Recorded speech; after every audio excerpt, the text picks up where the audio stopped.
Rouge Rants and Rhythm. Alrighty, welcome to Rouge Rants and Rhythm with CousinChloe, a show with a little bit of makeup, a whole lot of my mouth, and some of my music. So here's the disclaimer.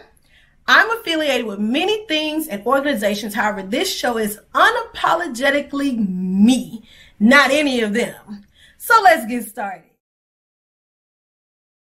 So, did y'all see where last week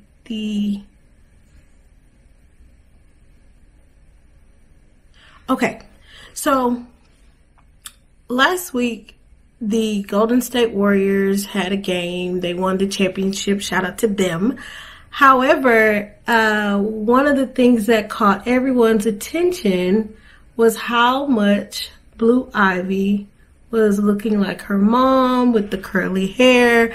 People were doing all these think pieces on how much she starting to look like Beyonce versus looking like Jay-Z, her dad. And I thought it was hilarious simply because I think people are under this weird impression that celebrities are like exempt from like genetics.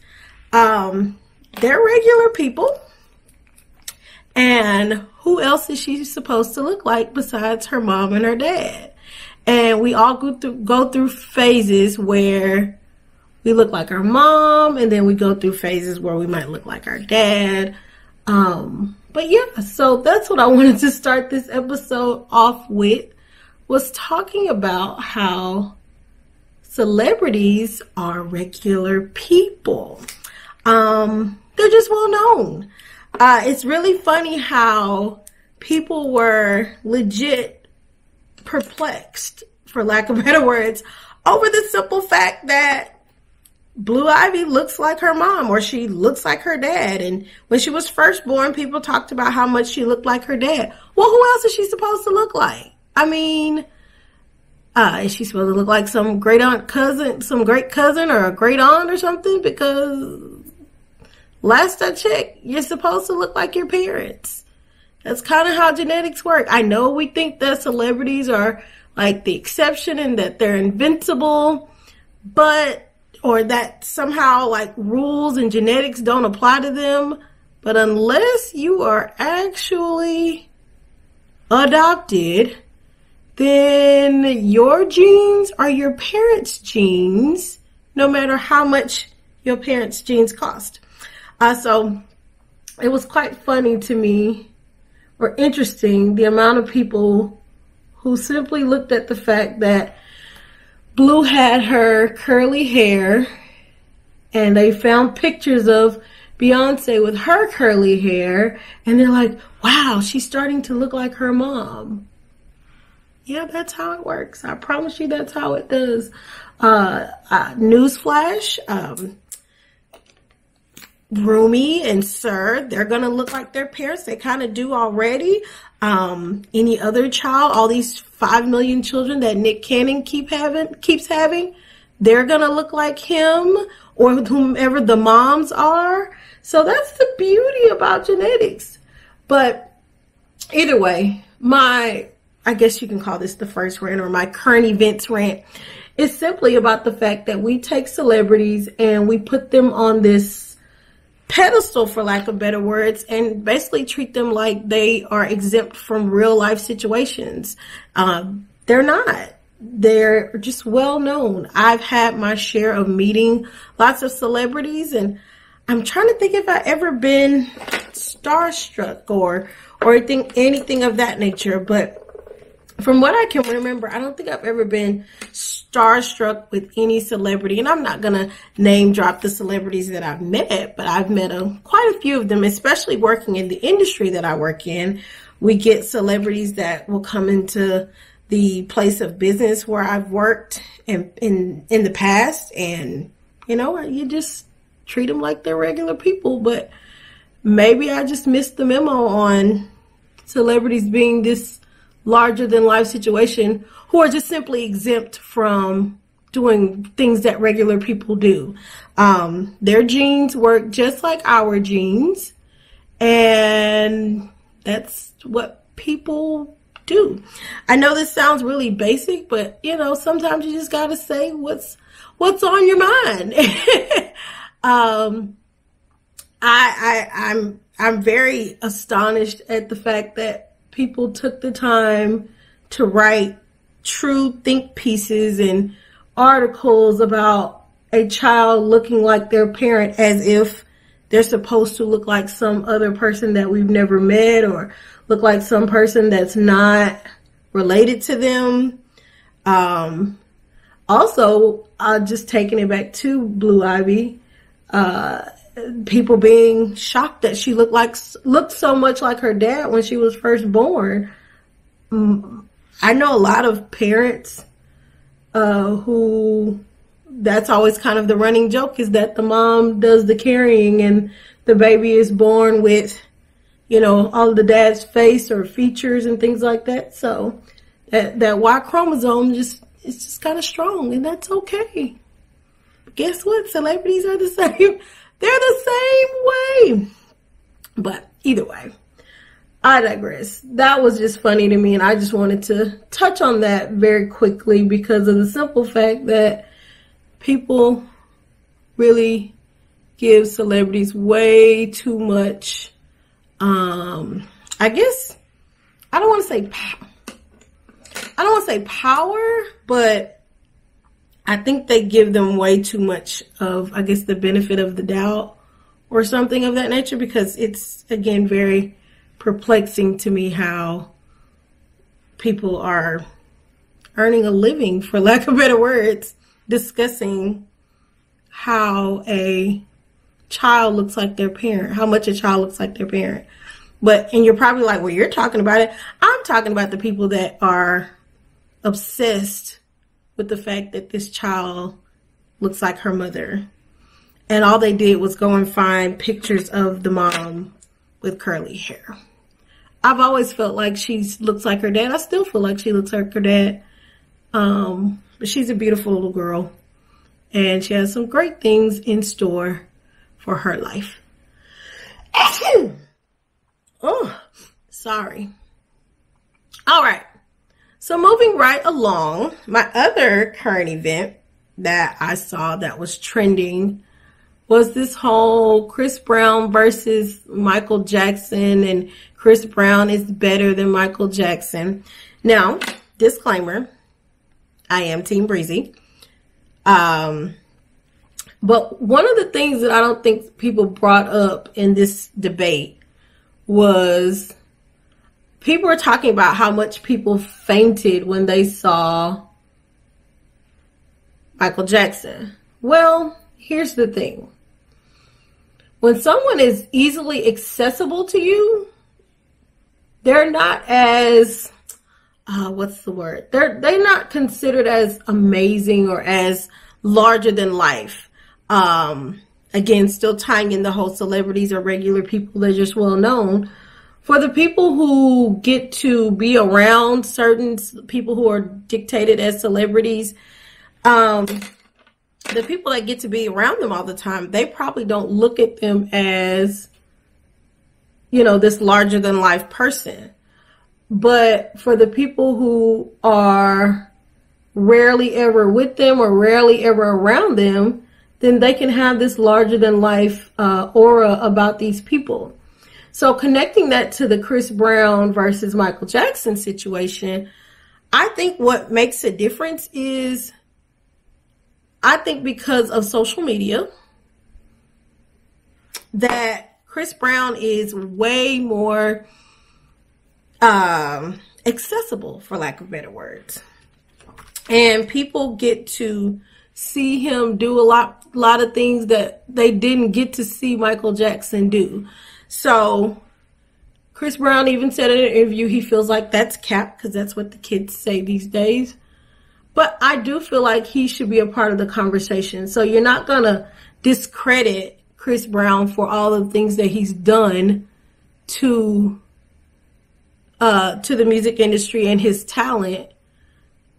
But at the same time, I think using the argument of people fainted when they saw Michael Jackson, I feel like that's not a valid argument, because Michael Jackson was hot during the time where there wasn't social media. So you didn't know what Michael was doing in his day-to-day life, unless, the paparazzi just happened to post something about him, or they happened to say something about what he was doing or catch him somewhere.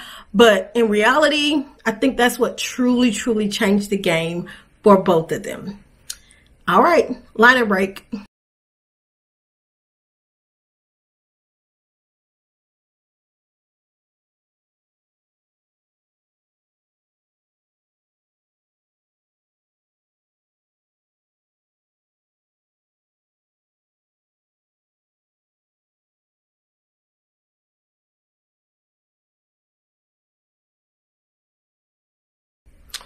I can honestly say, I feel like talent-wise, overall talent, that Chris Brown is better than Michael Jackson.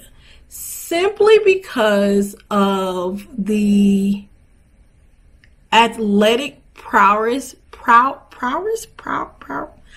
you say the word, athleticism, let's say it that way then. The pure athleticism that Chris Brown has. People were I'm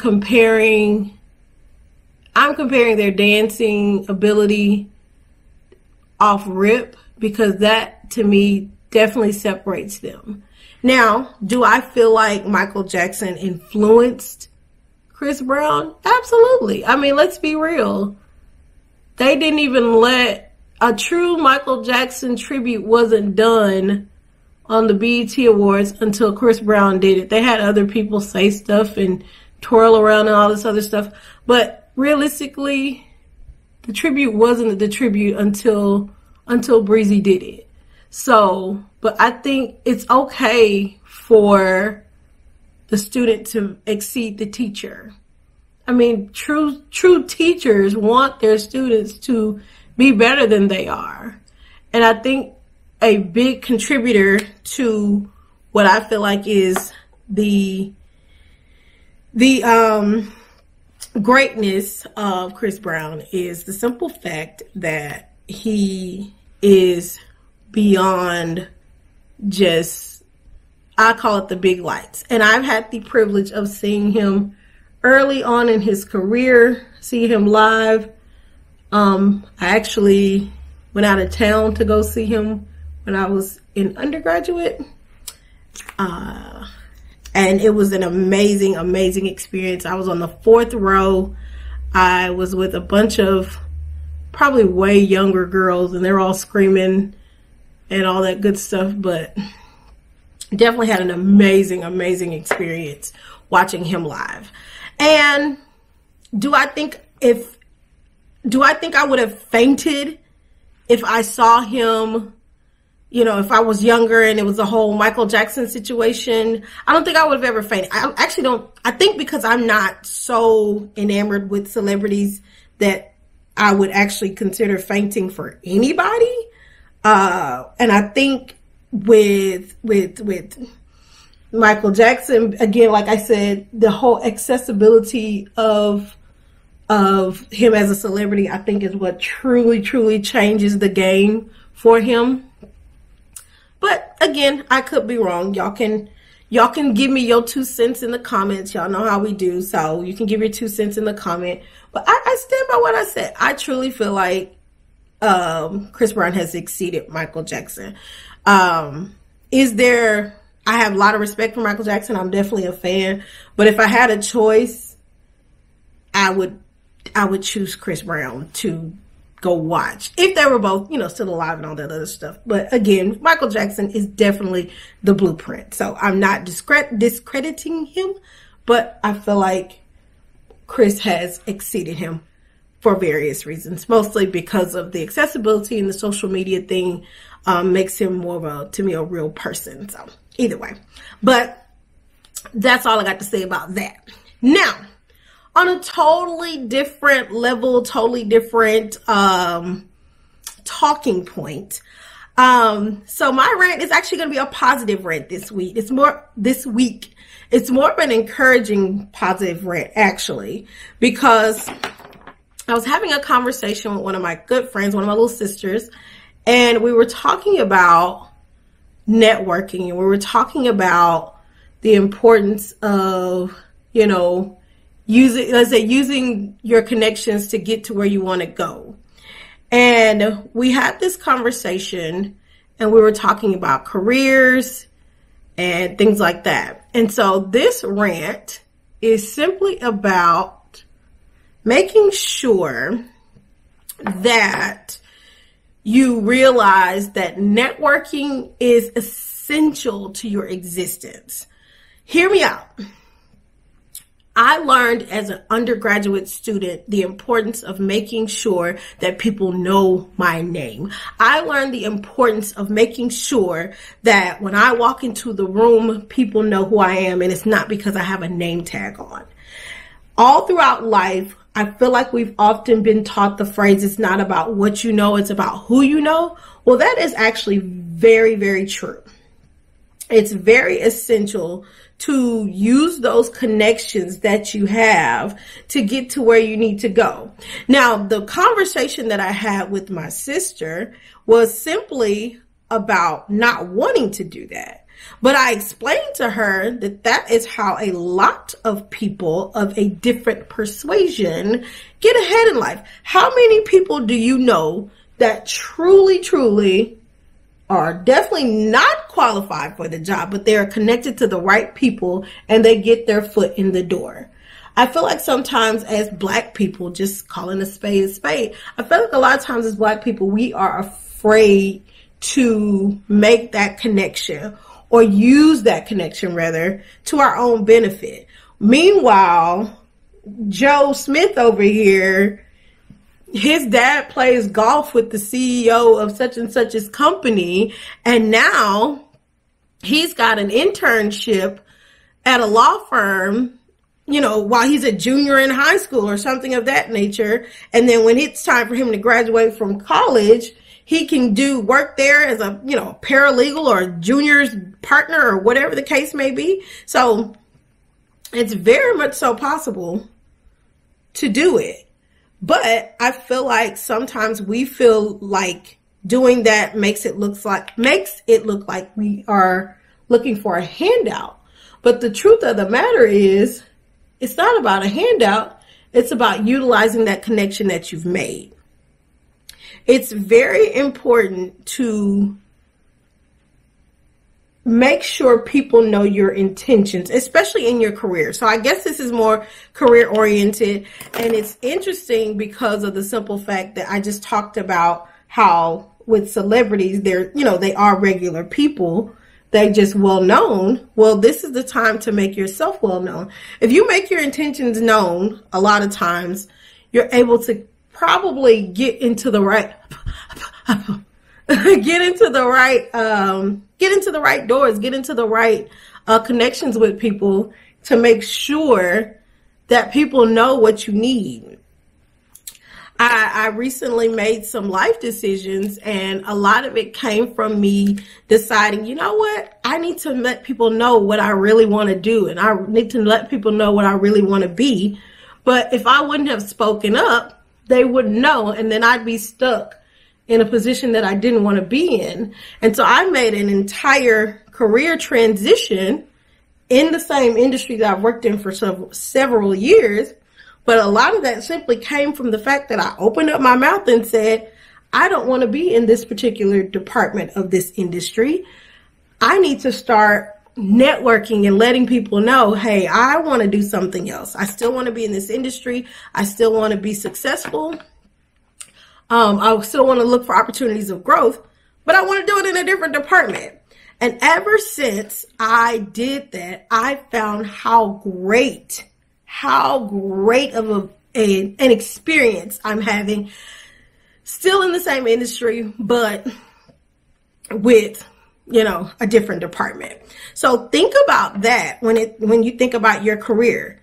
Don't be afraid to put that name down on that resume or on that referral of the person who would be the one to probably help you get in the door. we're always looking for, I look at it like this. Sometimes we're always looking for the hookup in the wrong situations. We're looking for the hookup, you know, for that discount. We're looking for the hookup for that discount for a certain thing that you're looking for, but when are we utilizing those hookups in our careers? When are we utilizing those hookups in decisions, that life decisions that we're trying to make or to get ahead? Because again, the other folks, they're not afraid to do it. I have been fortunate enough to be around all types of people, and that is one of the first things I learned was, oh, well, how'd you get this job? Oh, well, you know, my cousin was the babysitter for this senator. What? Yeah, and I just told him, you know, I'm thinking about doing blah, blah, blah, blah. And now, you know, here I am doing this. Or, you know, my uncle knew such and such, or my uncle went to school with such and such. And it's like, oh, huh. So don't be afraid. Do not be afraid to network. Don't be afraid to let your intentions be known to people about what you're wanting to do, and connect with the right people, because you'd be surprised what ends up happening when you let people know what it is that you're trying to do. So see, all rants are not going to be bad rants. This is a rant that's going to help you. So make sure you follow my advice. Don't be afraid to look for the hookup in your career. So, like I said, networking is very, very essential. You got that? Okay, so it is time for Noted, which is the rhythm portion of the show. So I'm introducing another segment, or another type of segment, because last week we talked about a song that didn't age well. And my next idea that came to me was, I'm gonna call it Same Song or Nah. And so those of you that don't know me personally, I am a big, huge, giganto country music fan. I mean, I grew up in a small town in Texas, so I love me some country music. So I came up with this one called Same Song or Nah, because I was listening to a song and I was like, this reminds me of another song, but it's an R&B song. So Same Song or Nah is Before He Cheats by Carrie Underwood, and Bust the Windows, Bust the Windows by Jazmine Sullivan. Same song or nah? Y'all let me know. So this is why I feel like they are legit the same song. If you think about it, they are both songs about females who are fed up with dudes who have done them dirty, and they doing some damage. They're vandalizing some property because it's like, hey, I gave you the best years of my life, or I was a good woman to you, and at the end of the day, you did not hold up your end of the bargain. So you know what? I got to do some damage. Miss Underwood, rather, she says she dug her keys into the side of his pretty little souped up 4-wheel drive. So she keyed in the car. She carved her name into the leather seats. Louisville Slugger to both headlights. So she bust out the headlights, slashing tires. And then, like she said, maybe next time he'll think before he cheats. Now, Sister Sullivan, on the other hand, she bust the windows out the car. She thought it would mend her broken heart. She'll always have these ugly scars. But right now, she doesn't care about that part because she busting windows out the car. She saw him with her, all this other stuff. Y'all know the song. If you don't know the song, pause it right here. Go listen to the song. But I legit was like, these are the same song. Just one is more catchier than the other. What is this? Lip break.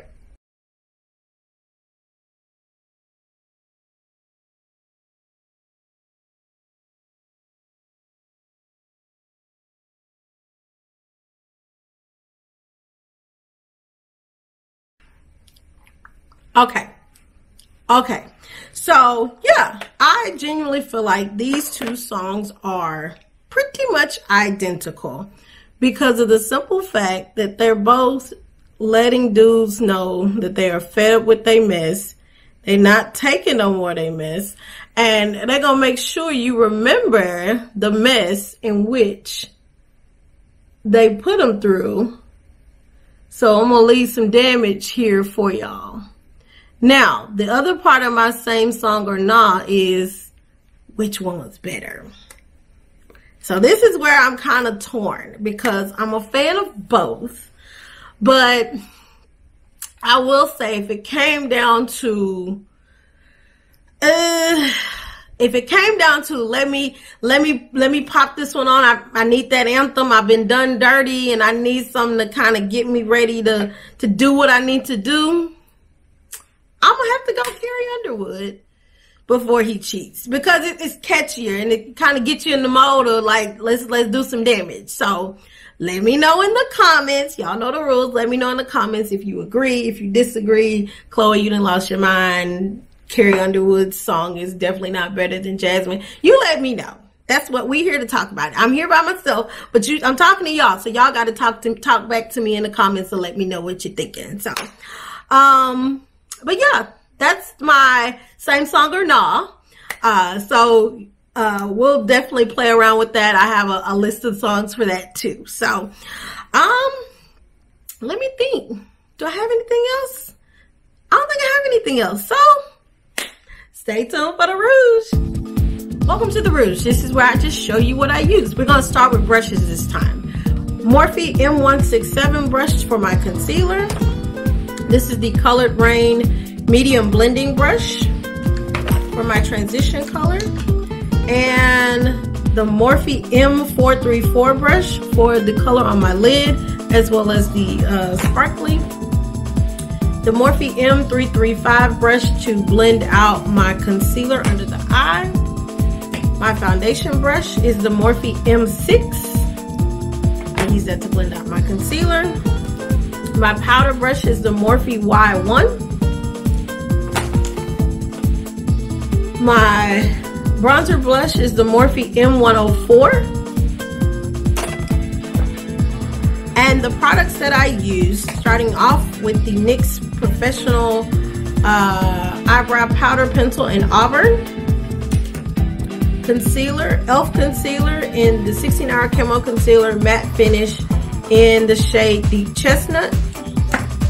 I use the Colored Rain Juicy Boost palette, and I used Sweet Potato Mango on my lid, and I used Mint Leaves on as a transition color, and I used Lemon Wheatgrass, which is this color right here, to just give a little sparkle to the look.